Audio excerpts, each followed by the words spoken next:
क्या आप बहुत ज्यादा धन के पीछे भाग रहे हैं, या फिर आप किसी झूठी शिक्षा में फंस चुके हैं, या फिर आप किसी झूठे शिक्षक के शिक्षा में आगे बढ़ रहे हैं, परमेश्वर के वचन से हट के आप पैसों के पीछे भाग रहे हैं। इतना ज्यादा पैसों के पीछे भागते भागते आप इतना ज्यादा परेशान हो गए हैं कि आप अब संडे को वक्त ही आपको नहीं मिलता कि आप संडे कलीसिया जाएं, परमेश्वर की इबादत कर सके, आपको इतना भी समय नहीं मिल पाता है।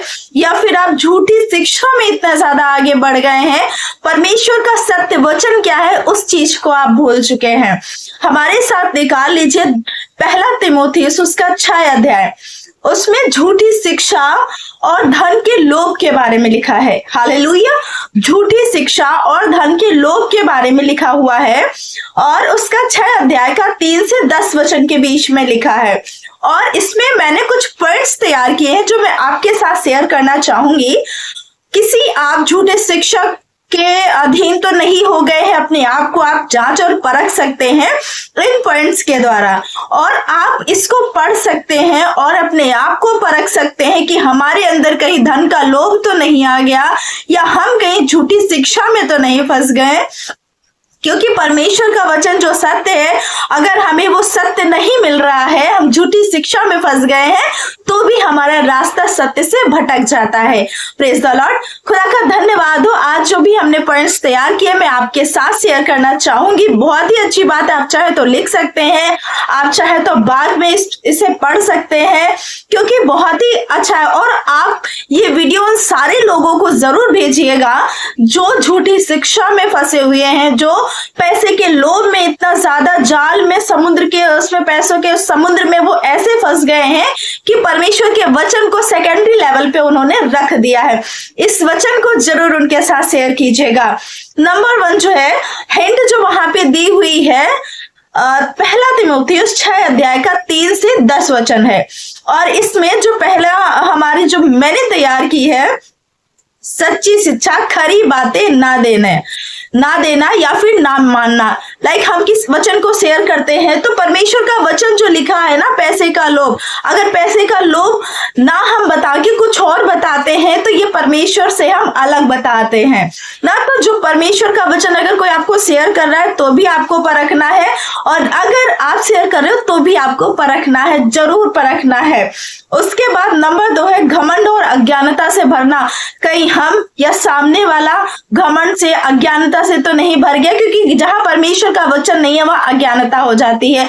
क्योंकि फिर हम परमेश्वर का वचन अगर नहीं है वहां पे और कुछ और ही है, तो वो परमेश्वर का वचन जब नहीं है तो वो अज्ञानता ही है हमारे लिए। हमें परमेश्वर की शिक्षा चाहिए, परमेश्वर का वचन चाहिए। उसके बाद घमंड और अज्ञानता से जब हम भर जाते हैं, जब हमारे अंदर घमंड आता है तो हम अज्ञानता को भी ज्ञानवान, जो अज्ञान होता है उसको भी हम ज्ञानवान समझने लगते हैं।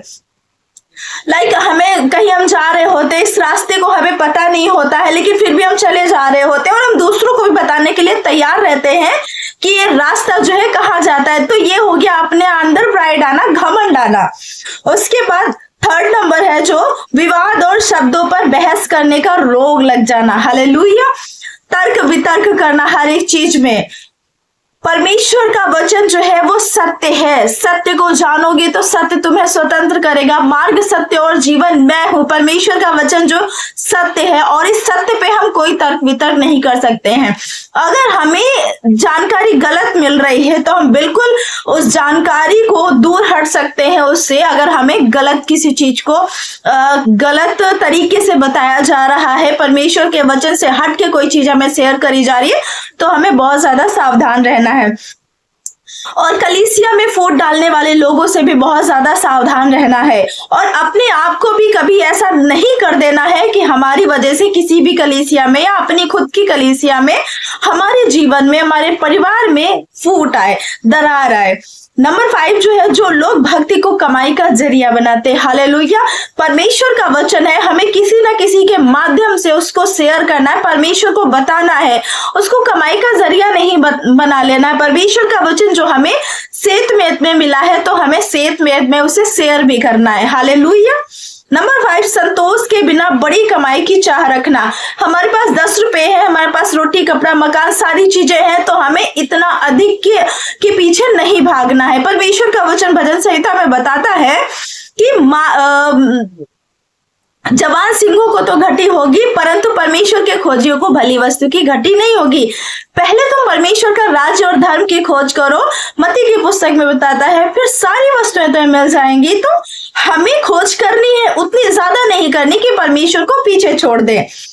7 नंबर, बेसिक जरूरतें में खुश रहना, जैसे रोटी कपड़ा मकान, हमारा सब बहुत अच्छा चल रहा है, हमारा बैंक बैलेंस भी है कि हमारे पास अगर कोई बैकअप प्लान्स भी है हमारे पास, फिर भी हम उतना ज्यादा पैसों के पीछे भाग रहे हैं या इतना ज्यादा लोगों के पीछे भाग रहे हैं, तो हम परमेश्वर से दूर हो जाते हैं।